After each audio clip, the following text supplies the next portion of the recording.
आज के इस वीडियो में मैं आप सभी लोगों को डीएसए का कंप्लीट कोर्स डीएसए सबसे पहले तो मैं आपको बता दूं वो भी यूजिंग सी प्लस प्लस, ठीक है। सी प्लस प्लस का यूज करके पूरा डीएसए का कंप्लीट कोर्स इस वीडियो में तो आपको मैं बताने वाला हूं और एक प्लेलिस्ट बेसिकली बनाया जाएगा। और ये खास बात तो ये है कि ये 2023 के अनुसार ओरिएंटेड होगा, इसलिए मैं आपको रेकमेंड करूंगा कि इस प्लेलिस्ट में जितनी भी वीडियोस अपलोड होंगी वो सभी को आपको रेगुलरली वॉच करना है। तो इस वीडियो में आपको क्या है, देखिए इस वीडियो में मैं आप सभी लोगों को कंप्लीट डायग्राम और फ्लो चार्ट बताने वाला हूं, तो ध्यान समझिए। एक्चुअली में जब कभी भी आप डीएसए सीखते हैं, जब कभी भी आप डीएसए सीखते हैं तो बेसिकली आपका मेन मोटिव क्या होना चाहिए? मेन मोटिव होना चाहिए प्रॉब्लम सॉल्विंग, ठीक है। प्रॉब्लम सॉल्विंग आप जितना अच्छा कर पाएंगे उतना ज्यादा आप किसी प्लेसमेंट को फोड़ पाएंगे। तो यहाँ पर आज का ये लेक्चर बहुत ही इंपॉर्टेंट होने वाला है। तो कोई भी प्रॉब्लम आप कैसे सॉल्व करेंगे, देखिए सबसे पहले तो आप प्रॉब्लम को अंडरस्टैंड करेंगे, ठीक है। जितना जल्दी आप प्रॉब्लम को समझ जाएंगे उतना जल्दी से आप उस प्रॉब्लम का सॉल्यूशन निकाल सकते हैं। दूसरा आप क्या करेंगे, आप देखेंगे कि आपको क्या क्या डेटा दिया हुआ है, ठीक है, क्या क्या डेटा दिया हुआ, ये सबसे इंपॉर्टेंट चीज है। और फिर उसके बाद आप अपना जो भी तरीका है, अप्रोच वगैरह वो सब लगाएंगे कि मैं इस प्रॉब्लम को सॉल्व करने के लिए क्या कर सकता हूं। और चौथा आप क्या करेंगे, उस अप्रोच को प्रोग्राम में बदल देंगे। बेसिकली यही आप करते हैं किसी भी प्लेसमेंट के प्रॉब्लम को सॉल्व करने में, ठीक है, कि किस तरीका से आप बेसिकली प्रॉब्लम को समझे, उसमें क्या क्या गिवन डेटाज है, क्या क्या अप्रोच आप लगा सकते हैं, उसको प्रोग्राम में बदल देते हैं। अब देखिए बेसिकली किसी भी प्रॉब्लम के सॉल्यूशन तक पहुंचने के लिए आपको क्या करना पड़ता है, स्टेप बाय स्टेप चीजों को फॉलो करना पड़ता है। जब कभी भी आप स्टेप्स को फॉलो नहीं करते, स्टेप्स को मिस कर देते हैं, तो आप खुद प्रॉब्लम में फंस जाते हैं, ठीक है। इसके लिए आपको क्या करना होगा, दो इंपॉर्टेंट चीज समझना होगा, एक फ्लो चार्ट और एक होता है आपका डायग्राम, ठीक है, एक होता है डायग्राम और इसी में आपका होता है इसी में आपका होता है स्यूडो कोड, ठीक है, स्यूडो कोड और आपका होता है एल्गोरिदम, ठीक है। यहां बेसिकली आपको फ्लो चार्ट और एल्गोरिदम और डायग्राम इन सभी चीजों को समझना है। एक्चुअली में होता क्या है, जैसे आपने जो भी फ्लो चार्ट बनाया है, ठीक है, आपने जो भी फ्लो चार्ट बनाया है आपको बेसिकली उसका प्रोग्राम क्रिएट करना पड़ता है, ठीक है, उसका प्रोग्राम क्रिएट करना पड़ता है। आपने कोई भी प्रोग्राम लिखा, मान लीजिए आप कोई भी सी प्लस प्लस या any other high level language में आपने प्रोग्राम लिख दिया, लेकिन मशीन जो आपका कंप्यूटर वो इस चीज को 0 और 1 के फॉर्म में समझता है। तो 0 और 1 के फॉर्म में समझने के कारण आप उसको क्या करेंगे, कुछ और प्रोसेस में कन्वर्ट करेंगे, तब वो 0-1 बाइनरी फॉर्म में कन्वर्ट होगा, मशीन उसको समझेगा, आपको आउटपुट देगा। ये जो आपने प्रोग्राम लिखा ये सोर्स कोड कहलाता है। इन सारे कीवर्ड को ध्यान से समझिए। तो चलिए आज के इस वीडियो में मैं फ्लो चार्ट शुरू करता हूं। फ्लो चार्ट होता क्या है, देखिए फ्लो चार्ट बड़ा ध्यान से समझिए। यहां पर कुछ कुछ चीजें जो हैं आपको समझना बहुत ज्यादा इंपॉर्टेंट हो जाता है। जैसे यहां पर क्या होता है, एक ऐसा करके आपको बॉक्स देखने के लिए मिल सकता है, ठीक है, एक ऐसा करके बॉक्स देखने मिल सकता है। ये क्या, इसको ऐसे भी बहुत लोग मतलब ऐसे करके ऐसे भी शो कर देते हैं, ठीक है, कोई दिक्कत वाली बात नहीं है। ये क्या होती है, ये होती है टर्मिनेटर। टर्मिनेटर मतलब प्रोग्राम कैसे शुरू हुआ, प्रोग्राम कैसे एंड हुआ, उस चीज को शो करने के लिए इस बॉक्सेस का यूज होता है, ठीक है। उसके बाद एक पैरेललोग्राम जैसा ऐसे बक्सा आपको दिखेगा, ठीक है, एक पैरेललोग्राम जैसा ऐसा बक्सा दिखेगा। ये क्या होता है, ये आपका इनपुट वैल्यू लेता है, ठीक है, ये इनपुट वैल्यू लेता है। देखिए ये डायग्राम और फ्लो चार्ट इतना इंपॉर्टेंट है कि आपको प्रोग्राम लिखने में बहुत मजा आने वाला है, बस इस चीज को ध्यान समझिएगा। एक आप ऐसे एरो दिखाएंगे, ठीक है, ऊपर नीचे दाएं बाएं दिखा सकते हैं। ये क्या करेगा, ये फ्लो दिखाएगा कि किस तरीका से आपका प्रोग्राम कहां कहां जा रहा है। और एक होता है डायमंड शेप का, ठीक है, ये डायमंड शेप क्या दिखाता है, डायमंड शेप आपका दिखाता है कि बेसिकली डायमंड शेप आपका दिखाता है डिसीजन मेकिंग, ठीक है, जब आप डिसीजन वगैरह के रास्ते पर आ जाते हैं तो यहां पर आप डायमंड शेप का यूज करते हैं, ठीक है। तो ये समझ में आ गया होगा, डिसीजन शुरू होता है। अब यहां एक और इंपॉर्टेंट है, वो है ऐसा ऐसा करके आपको रेक्टेंगुलर बॉक्स दिख सकता है। ये रेक्टेंगुलर बॉक्स क्या दिखाता है? ये रेक्टेंगुलर बॉक्स दिखाता है प्रोसेस, कि आपने किस किस प्रोसेस का यूज किया है, ठीक है। और एक सर्कल ऐसा दिखेगा आपको, वहां कुछ भी लिखा रहेगा, ये क्या करेगा? ये कनेक्टर शो करता है, ठीक है, ये चीजों को कनेक्ट करने का काम करता है। तो इतना सब चीज आपको बेसिकली अपने दिमाग में रखना है। चलिए अब जैसे मैं फ्लो चार्ट लिखता हूं, मैं फ्लो चार्ट लिखता हूं किसका? बहुत बेसिक से शुरू करता हूं flow chart. Let suppose sum of two number, ठीक है। दो नंबर का फ्लो चार्ट आप कैसे लिख सकते हैं? देखिए फ्लो चार्ट जब कभी भी आप लिखेंगे तो यहां पर आपको क्या समझ में आना चाहिए? पहले आपको एल्गो से शुरू करना है। ये एल्गो क्या चाहिए? एल्गोरिदम। जैसे सबसे पहला स्टेप आपको क्या करना है? आप देखेंगे स्टार्ट, मतलब चीजों को स्टार्ट करेंगे, ठीक है। दूसरा आप क्या करेंगे? Input input two number, input two number, कोई भी नंबर आप दे सकते हैं, लेट ए एंड बी, ठीक है। दो नंबर आप इनपुट दीजिए, लेट ए एंड बी, ठीक है। तीसरा आपको क्या करना है? तीसरा आपको क्या करना है? जैसे फॉर एग्जांपल के लिए लिख दीजिए सम ए प्लस बी, उसको सम कर दीजिए। चौथा आपको क्या करना है? प्रिंट ए प्लस बी, या फिर सम, आपको क्या करना है? सम को प्रिंट कर देना है। पांचवा स्टेप क्या है? एंड। ये जो आपने लिखा ये हो गया आपका स्टेप बाय स्टेप सॉल्यूशन, और इसी स्टेप बाय स्टेप सॉल्यूशन को हम लोग एल्गोरिदम कहते हैं, हम लोग स्यूडो कोड कहते हैं, हम लोग स्यूडो कोड कहते हैं। स्यूडो कोड मतलब नकली कोड, स्यूडो मतलब होता है फॉल्स कोड, ठीक है।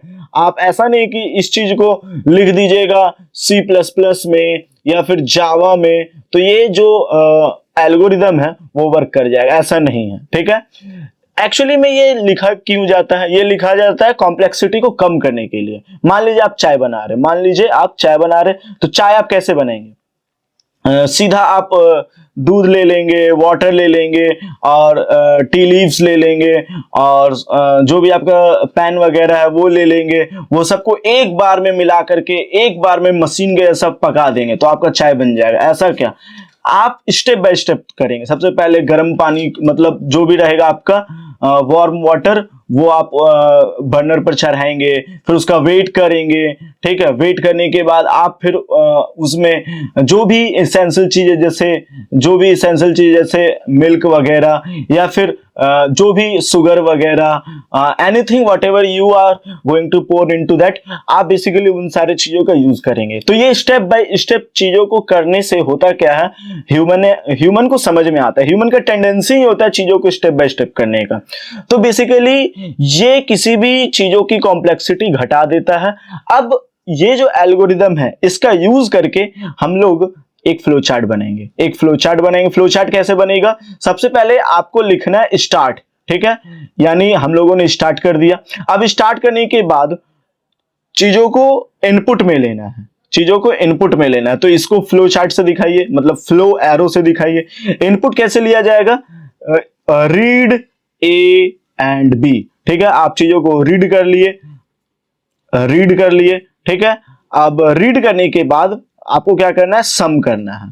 सम कर लिए हम लोग, तो सम कर लिए। ये बेसिकली एक पैरेललोग्राम में है, इनपुट को पैरेललोग्राम में शो किया जाता है, मैंने आपको बताया था, ठीक है, इनपुट या आउटपुट को, ठीक है। फिर उसके बाद आपको क्या करना है? सम कर दिए। अब आपको प्रिंट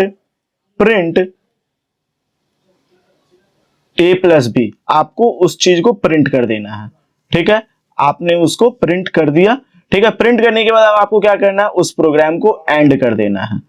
तो बेसिकली ये बेसिक सा जो आपने बनाया यही होता है फ्लो चार्ट, बस इतना ध्यान से आपको समझना है। तो उम्मीद है आपको एल्गोरिदम समझ में आया, फ्लो चार्ट समझ में आया क्या होता है। चलिए एक क्वेश्चन और मैं आपको करवाता हूं जल्दी से, बड़ा ध्यान समझिएगा। ये जो स्यूडो कोड होता है इसको थोड़ा ध्यान समझिए। स्यूडो कोड जिसको मैंने अभी थोड़ा देर पहले एल्गोरिदम की शक्ल में बताया। स्यूडो कोड क्या होता है? ये जेनेरिक होता है, ध्यान समझिए। अभी आपको बहुत सारे वर्ड्स समझ में नहीं आएंगे, you do not need to worry at all, ठीक है। अभी आपको सब चीज समझ में आएगा। बेसिकली आप ऐसे समझिए, वे ऑफ एक्सप्रेसिंग मतलब आपका तरीका होता है एक्सप्रेस करने का लॉजिक को, ठीक है, आप किस तरीके से लॉजिक को एक्सप्रेस कर सक रहे हैं, उस चीज को हम लोग स्यूडो कोड, एल्गोरिदम ये सब कहते हैं।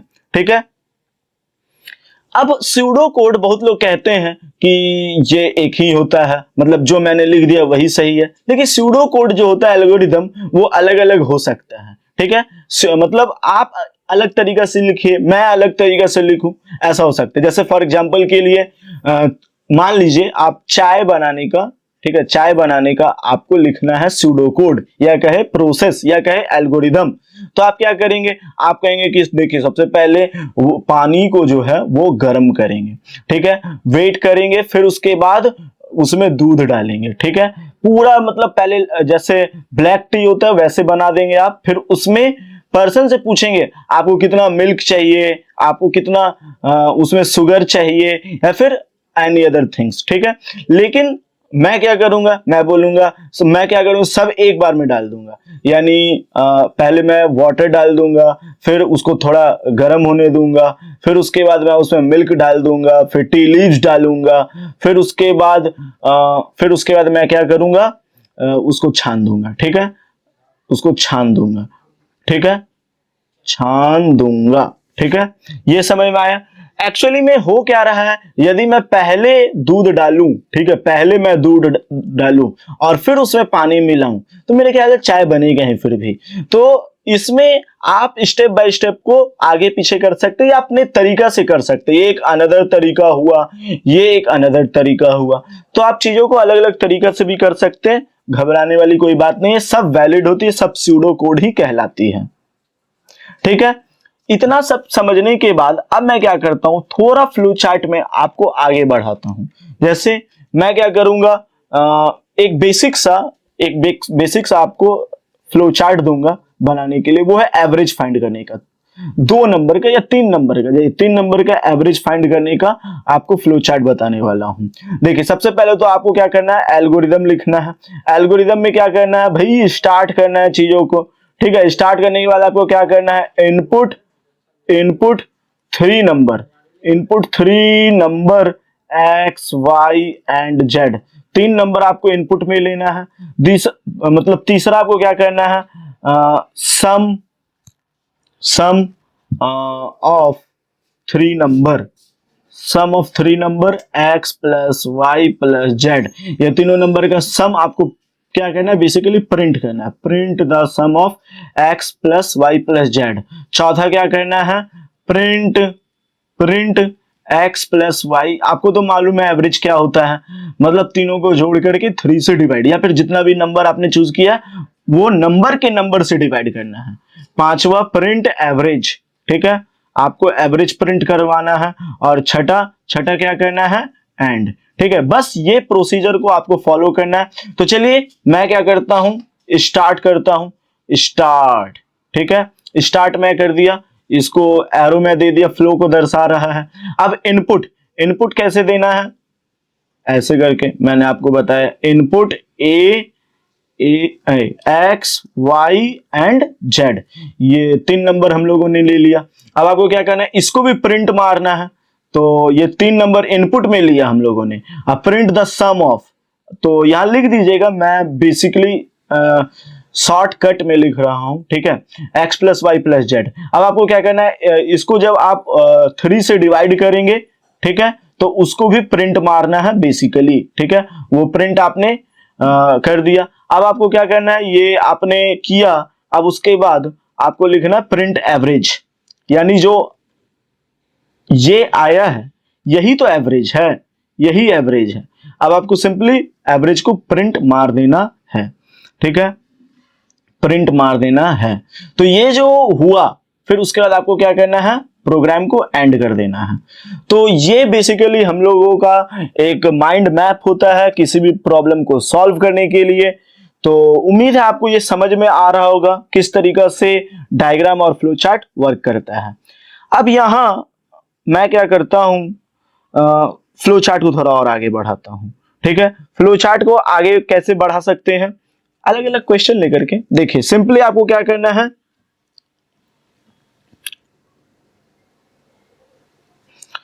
एक और क्वेश्चन मैं आपको देता हूं, करवा देता हूं जल्दी से।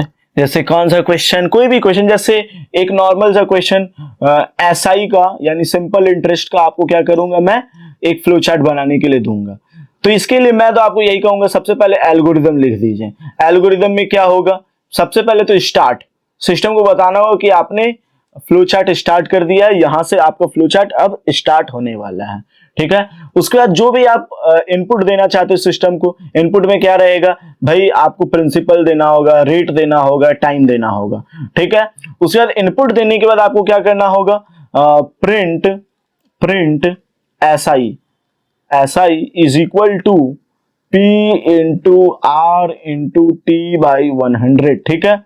आपको सिंपली प्रिंट एसआई कर देना है, और प्रिंट नहीं, एसआई का फॉर्मूला आपको इस स्टेप में बैठाना है, और फिर लिखना है प्रिंट एसआई।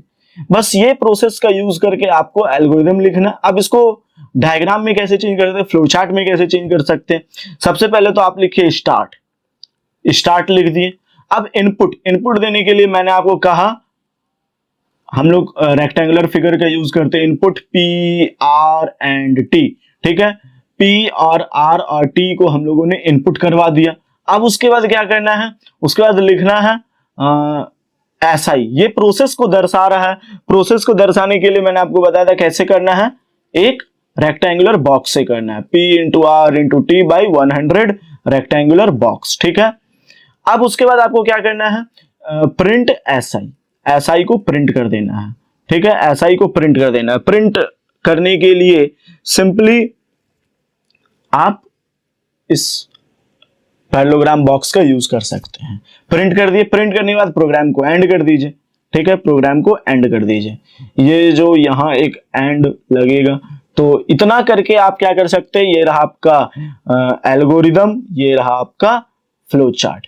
तो उम्मीद आपको समझ में आया होगा फ्लो चार्ट और किस तरीका से बेसिकली काम करता है हमारा सारा चीज। तो अब क्या करना है, थोड़ा और चीजों को आगे बढ़ाते हैं, ठीक है। जैसे चेक करते हैं कि किसी नंबर को आप किस तरीका से चेक करेंगे कि वो ऑड है या इवन है, ठीक है, वो ऑड है या इवन है। तो चलिए अब इसका मैं आपको बता देता हूं। देखिए सबसे पहले इसका भी आपको अब सीधा आपको समझ में आ गया होगा एल्गोरिदम कैसे लिखा जाता है। अब मैं इसका फ्लो चार्ट सीधा आपको बना करके दिखाता हूं। सबसे पहले तो आपको क्या करना है, स्टार्ट करना प्रोग्राम को। आपने स्टार्ट कर दिया, स्टार्ट करने के बाद आपको क्या करना है, इनपुट लेना है, कोई भी नंबर, इनपुट n, मान लीजिए आपने n नाम का कोई नंबर इनपुट लिया है। अब यहां हम लोग पहली बार लॉजिक का यूज करने वाले हैं, ठीक है, डिसीजन मेकिंग का यूज करने वाले हैं। यहां पर आपको चेक करना है कि ये जो नंबर है, ठीक है, इसका मॉड्यूलस निकालना है, किससे, 2 के साथ में, ठीक है। यदि 0 आता है, ठीक है, is N modulus 2 is equal to 0, तो इसके 2 केस होंगे भाई, या तो सिस्टम बोलेगा हाँ 0 आ रहा है, या तो सिस्टम बोलेगा ना भाई ना 0 नहीं आ रहा है। तो अब यहाँ मॉड्यूलस क्या होता है ये समझिए। देखिए मॉड्यूलस मतलब होता है आपको रिमाइंडर निकाल के दे देगा, जैसे 5 मॉड्यूलस 2 रिमाइंडर होने वाला है 1, मैं लिखता हूं 6 मॉड्यूलस 2 रिमाइंडर होने वाला है 0।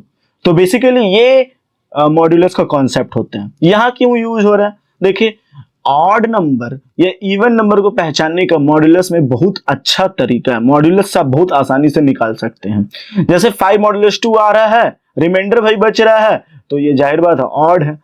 6 मॉड्यूलस 2 आ रहा है, रिमाइंडर नहीं बच रहा है, तो ये इवन है। तो अब मैं यहाँ क्या करूँ, कोई इनपुट n लिया और उसको 2 के साथ मॉड्यूलस निकाला, तो 0 आया, यस और नो। यदि यस आता है तो आप प्रिंट मारिए, प्रिंट इवन, ठीक है, प्रिंट इवन, ठीक है, यानी नंबर को इवन प्रिंट मार देना है। और यदि नहीं आता तो प्रिंट ऑड, ठीक है, ऑड मार देना है, प्रिंट, ठीक है। अब ये सब करने के बाद प्रोग्राम को सिंपल आपको एंड कर देना है। तो ये हमारा डायग्राम हो गया, फ्लो चार्ट हो गया, ये हमारा एल्गोरिदम भी आप इसका लिख सकते हैं, start, take number n, read number n, input number n, find modulus, फिर check whether and modulus 2 is equal to 0 और not, if it is then print even, if it is not then print odd, and at the last you have to end the program. ठीक है, basically ये हमारा diagram और flow chart का concept होता है। अब मैं यहां पर क्या करने वाला हूं, आपको अनदर चीज बताने वाला हूं, वो है ऑड इवन। ऑड इवन तो मैंने बता दिया, पॉजिटिव, नेगेटिव या फिर जीरो। आपने जो नंबर दिया है लेट सपोज n, वो क्या है, वो पॉजिटिव है, नेगेटिव है, जीरो है, क्या है। देखिए, तो अब मैं सिंपली फ्लो चार्ट बना के आपको दिखाता हूं। क्या करना है, सिंपली आपको स्टार्ट करना है। स्टार्ट तो हो गए हैं, स्टार्ट, फिर उसके बाद आपको क्या करना है, वो नंबर को इनपुट करना है, रीड एन। हम लोगों ने रीड एन कर लिया। अब ये नंबर को आपने रीड किया तो इसका दो केस आएगा, दो केस आएगा। क्या दो केस आएगा, सबसे पहला केस, क्या ये नंबर जीरो से बड़ा है, क्या ये नंबर जीरो से बड़ा, उसका दो केस होगा। हाँ भाई बड़ा है, नहीं नहीं नहीं बड़ा नहीं है। यदि जीरो से बड़ा है तो एक सिंपल सा बच्चा भी कह देगा भाई ये क्या है, ये है पॉजिटिव नंबर, सिंपल सा बच्चा भी कह देगा। तो आपको सिंपली प्रिंट मार देना, प्रिंट पॉजिटिव नंबर। ठीक है, यदि नहीं भाई ये नंबर एन से बड़ा नहीं, एन से छोटा है। ठीक है, तो यहां पर क्या होगा, एन से छोटा है तो यहां आपको एक अलग डायमंड बॉक्स का यूज करना है और लिखना है is N greater than equal to zero. यहां greater than equal to zero का यूज क्यों हो रहा है, देखिए जीरो भी कंसिडर करना है। ठीक है, यदि इक्वल टू जीरो हुआ तब हाँ, यदि छोटा हुआ तो ना। तो यदि नंबर यस है, हाँ, तो मतलब छोटा है जीरो से, तो आपको क्या करना है, प्रिंट नेगेटिव, वो नंबर नेगेटिव हो जाएगा। और यदि ऐसा नहीं है तो जाहिर बात है वो जीरो होगा, क्योंकि ऊपर वाला तो केस हम लोग पहले डिफाइन कर दिए हैं, प्रिंट जीरो।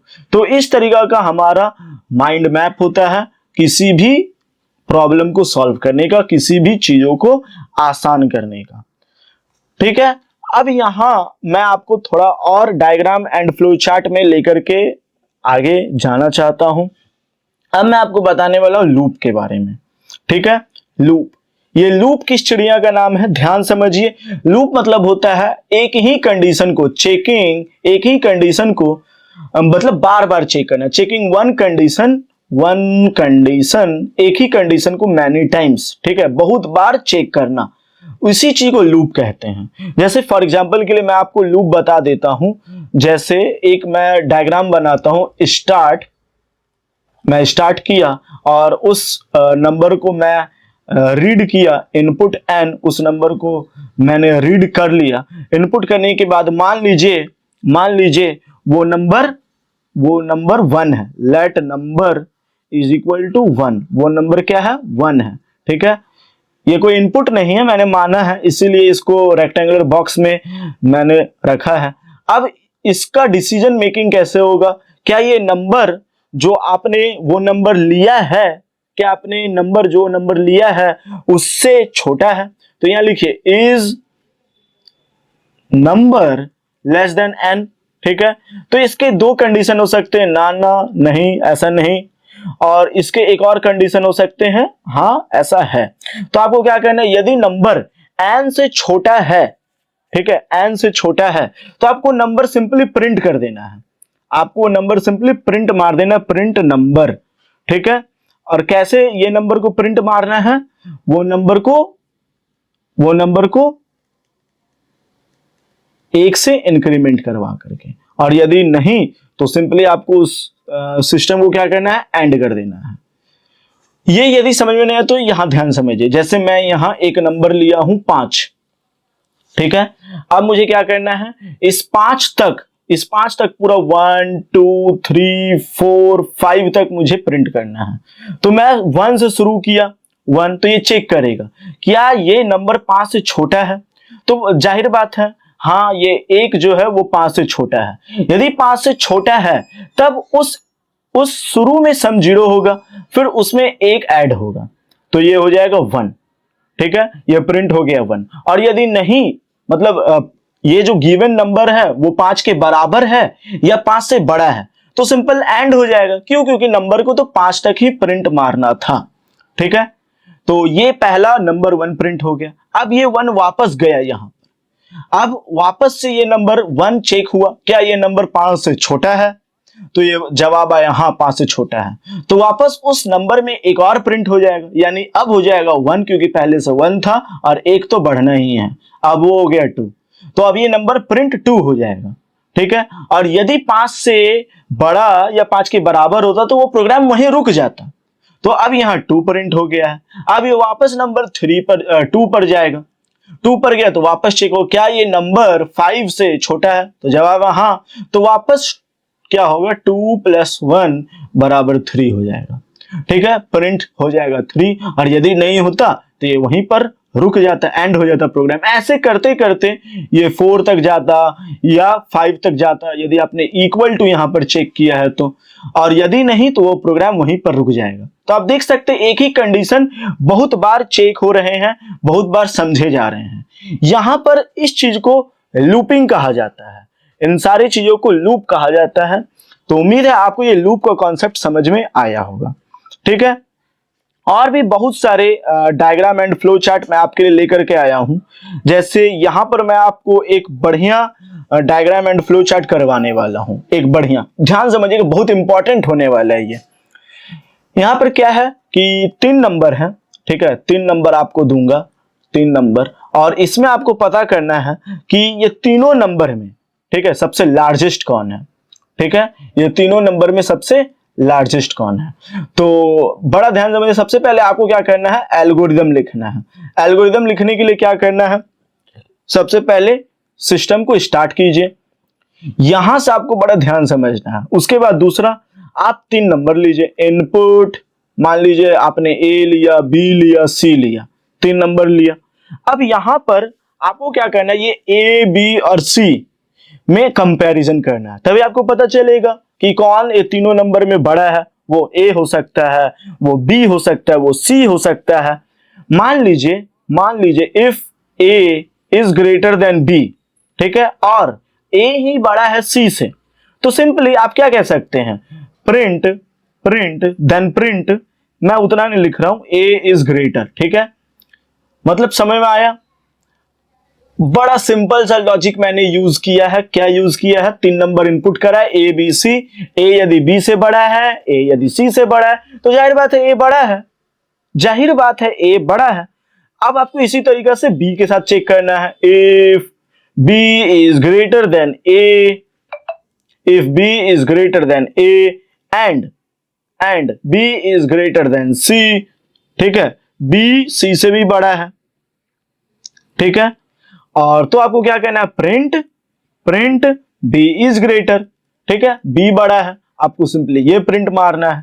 और यदि ये तीनों में कुछ नहीं है, ये तीनों में कुछ नहीं है, else print C is greater. यदि तीनों में कुछ नहीं है तो भाई सी ही बड़ा होगा, दोनों में कुछ नहीं तो सी ही बड़ा होगा, जाहिर बात है। और छठा, आपको प्रोग्राम को एंड कर देना है।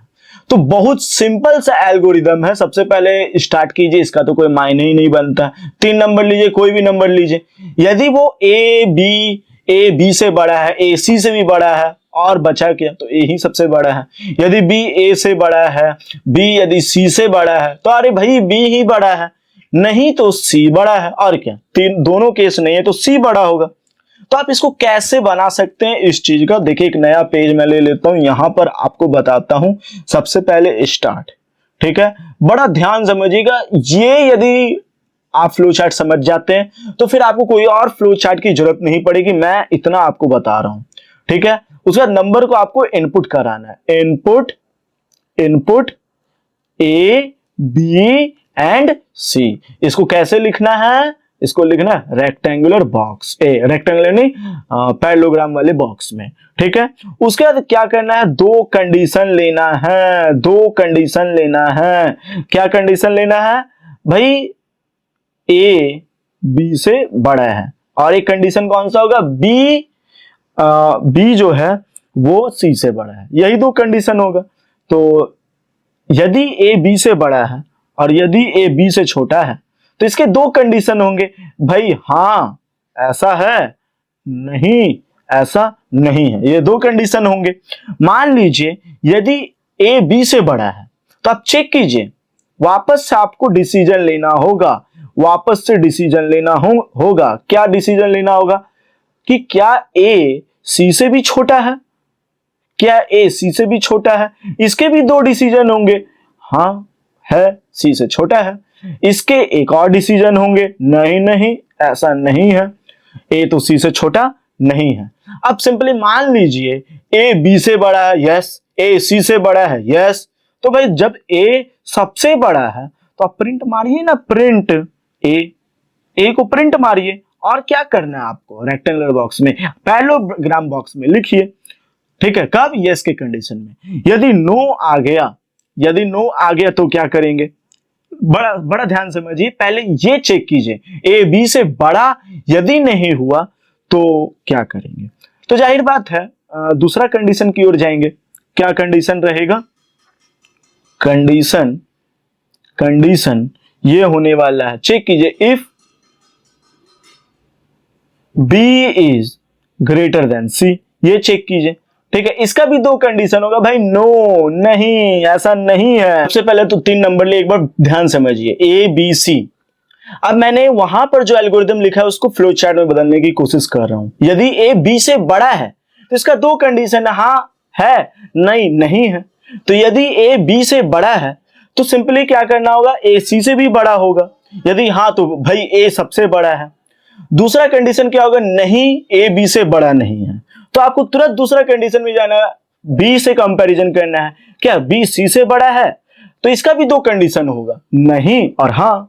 यदि बी बड़ा है तो भाई आप लिखिए ना, प्रिंट बी, हाँ बी जो है वो सबसे बड़ा है, ठीक है। और यदि दोनों नहीं है, ये भी नहीं ये भी नहीं, तो एक ही चीज जा रहा है, वो है प्रिंट सी, तो सी बड़ा है। आप सोचिए ए बी से बड़ा नहीं है, बी सी से बड़ा नहीं है, ए सी से बड़ा नहीं है, तो उसका मतलब क्या है कि सी सबसे बड़ा है, तो प्रिंट सी मार दीजिए। और ये सब कुछ करने के बाद प्रोग्राम को एंड कर दीजिए। बस यही चीजें होती है जो आपको समझना पड़ता है डायग्राम एंड फ्लो चार्ट में। तो उम्मीद है आपको ये डायग्राम और फ्लो चार्ट का कॉन्सेप्ट समझ में आया होगा। मैंने आपको थोड़ा सा इस वीडियो में लूप के बारे में बताया, नेक्स्ट वीडियो की वेट कीजिए, वहां पर मैं आपको बताने वाला हूं स्पेसिफिकली लूप के बारे में। तो टिल देन इस वीडियो को शेयर कीजिए अपने तमाम दोस्तों के साथ, चैनल को सब्सक्राइब कीजिए और इस एजुकेशनल कंटेंट को थोड़ा वैल्यू दीजिए। और आप वीडियोस को लाइक नहीं करते हैं, वीडियोस को पूरा नहीं देखते हैं, वीडियो को पूरा देखिए, समझिए ये 2023 का एक नया डीएसए कोर्स होने वाला है। अभी इस चैनल पर बहुत कुछ है, बड़ा ध्यान से समझिएगा। तो आज के लिए बस इतना ही। Thanks for very much for watching this video, thank you so much, ठीक है।